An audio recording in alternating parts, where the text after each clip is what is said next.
Hey everybody, welcome to BrickVault. Today in front of us is a rough draft, I would say, of the bar that we are building into the corner of our much larger Yavin Rebel base. We've got a series of progress videos on the building of this much larger Star Wars diorama, so links for that are in the description below if you would like to see more of it. But here is the latest update, and it's not an official update video, this is more of just a progress video on a little corner of the front. Because this is sort of a tucked away area, we thought it'd be fun to kind of play around a little bit more instead of having everything so hyper accurate. We figured the rebels might need a place to relax and loosen up. So the rough draft here is the AK bar, or a biker bar. That's the name of it. It's the AK bar. At least that's the working title. If we can find a better name, I'll let you know. But instead of a biker bar with motorcycles, we do speeder bikes. I made a few custom builds, some of which I'm pretty happy with. Other ones I'm definitely going to modify or just completely change out. And then above is a rather large area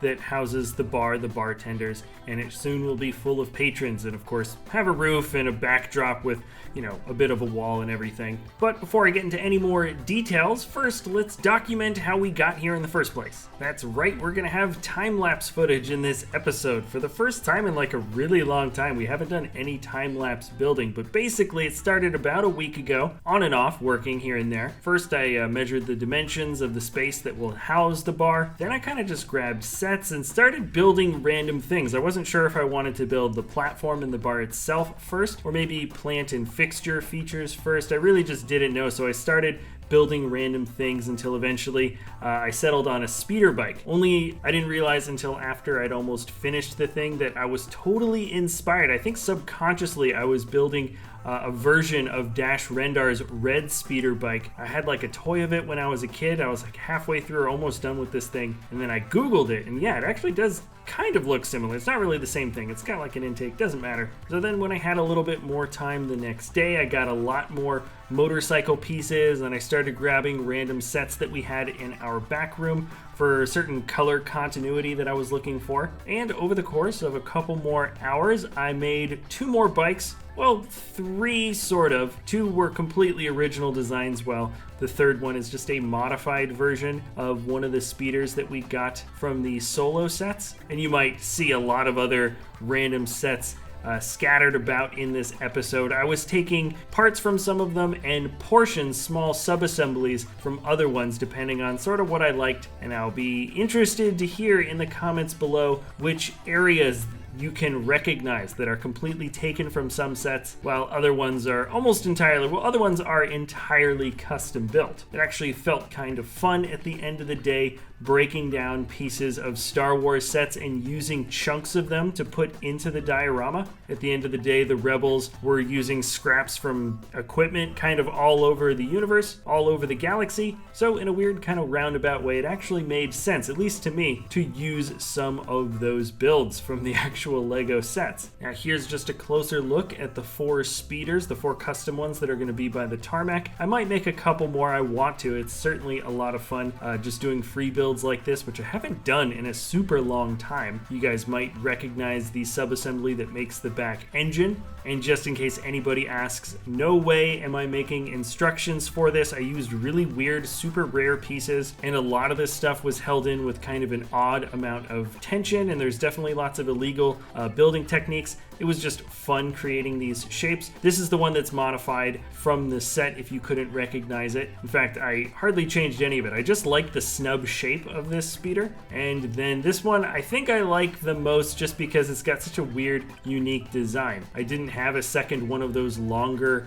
light bluish gray bars, so I just kind of made it shorter and snubbier with maybe a damaged front, but who knows, maybe I'll actually beef it up a little bit more. But that sub-assembly in the back that holds those 2 tire pieces that act as the engine thrusters, that took a super long time to get that connection to work, but I'm pretty happy with the way it turned out. Now, I know a Lego set already exists for Lobo's bike, but there was no way I was putting that in this diorama. It is way overscaled. I'd like to think at least that this one is a little bit closer to minifig scale, though I wasn't really trying to go for anything super minifig scale here, really. Just something that felt believable on the tarmac. And then I've got one of these white speeders from one of the Hoth sets, and I think I'm gonna have to do it in brown. Maybe get one or two of the classic brown ones to fit in the final build. It's funny, this is a shot of me taking apart a bit of the Convex transport. I had the idea of using the tire and tread system for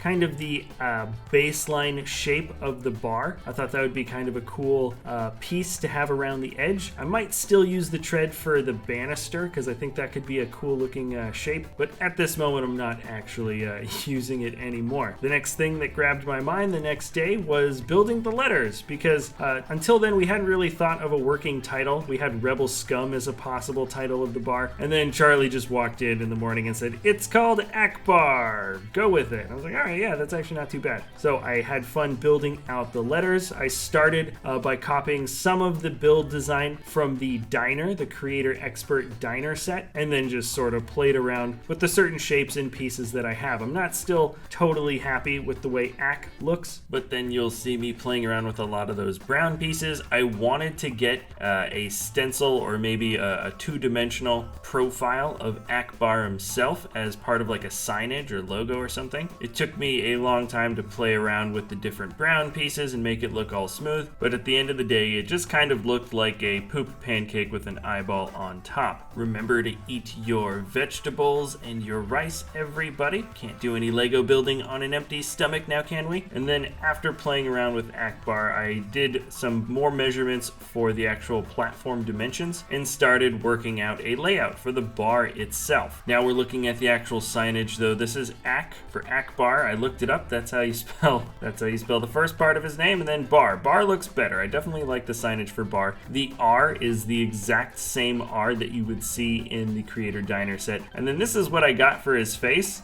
Yeah, I don't like it, and I don't want to use that at all in any way, shape, or form. Now the platform I think was probably the most fun to put together, just because architecture building or physical space building I think is just a little bit more simple, or perhaps that's not the correct thing to say. The larger space maybe just adds a bit more freedom to certain creative choices you can make. When I didn't have enough of the certain type of piece I needed for the tabletop of the bar, I just kind of played around and switched around the pieces, ended up liking what I put together more later, and then I went into the back warehouse and found a bag of gold pieces that I'd been using for a custom build that never turned into anything, but it ended up giving me the exact bag of parts that would be necessary to make the golden or brass piping that you usually see above any bar top in a Star Wars cantina. From my understanding, it's basically their draft drinks. And then remember, you can't do any Lego building on an empty stomach. Chicken and rice 2 days in a row, it doesn't sound too bad to me. And you can't see it too well, but in the upper left corner, I'm adding all the drinks to the back of the bar. I raided the Quickie Mart, and I also just made a ton of custom different color looking bottles. And that was probably the most fun just because it's simple and easy and you get to just play around with a bunch of little pieces. And before I do a final rundown through what the bar looks like so far, this is what the build table looks like based on the sets I was using to build bikes, other sets that I was taking apart for building the structures. It pretty much completely looks like chaos, but that's sort of the way I like to build, or at least the way that it seemed most convenient this time, because grabbing from sets sort of made a lot of sense, and I wasn't really sure which part of this diorama I wanted to work on first. This cage from one of, I think, the Jurassic Park sets, I think would be great for a BattleBots arena. I'm thinking maybe a gonk droid with a saw versus some other type of protocol droid. That's the leftover gold that I've got. I've got to probably find a gold drawer for it now. And my guess is that I'm going to be cleaning up this area quite a bit before going into the second draft or the second round of building to really make the bar look complete with a roof and other stuff. Now, once again, this is nowhere near final, but I did an installation for putting the baseline or the base build for the bar in place, and you can see the speeder bikes and everything that I've put together so far. The dark bluish gray bits that go underneath the platform are mostly just chunks from other sets. I'd be curious to know which ones you guys think they are. Star Wars sets for sure. And now we're back to the beginning. So we've got Akbar here with the Akbar head that's definitely gonna get tossed at some point or broken back down into brown. It's gonna go, the Akbar though is gonna go on top of the makeshift roof that will hang over the bar countertop. In here I've just added some characters and some random things, but yes, the main bit of the bar top, as well as all the bottles and brass tubing for the draft stuff, have been put in place. I'm pretty happy with the way that turned out. You might be able to recognize a few things from certain sets. A lot of that is just random 2 pieces or 3 pieces I kind of put together, but for the most part I'm pretty happy. It looks like an alien bar to me. Once again, this is what the underside looks like. I don't know if I want it to be totally closed off. I kind of like some of those open spaces. I'm definitely going to be doing some beefing up. Do you recognize perhaps that little container with the yellow doors and the Star Wars writing? Once again, it's from another set, and that's basically how it's going to look behind the pyramid. You can see that there is, of course, giant walls, hanger walls that connect between each column. I've left enough space to makeshift build a portion of a wall just to make it look like that part of the pyramid is still connected there, because right now there's nothing on it. It's not going to be quite as big. It's only going to go part way up and maybe kind of diagonally cut in and taper off. But anyways, guys, that's it for this progress build video for the Rebel bar on our much larger Yavin Rebel base. This was fun to make. I'm going to be doing a round 2 with hopefully a final draft or a very close to final draft version of the biker bar. Let me know if I should make more speeders. Mostly I'm hoping you'll say yes, just because it's a lot of fun to build them. And yeah, thanks for hanging out, everybody. Remember, we've got a web store linked in the description below with custom Lego building instructions. And if you enjoy our content, you can always like or subscribe. Thanks so much for watching, everybody, and we'll see you next time at BrickVault.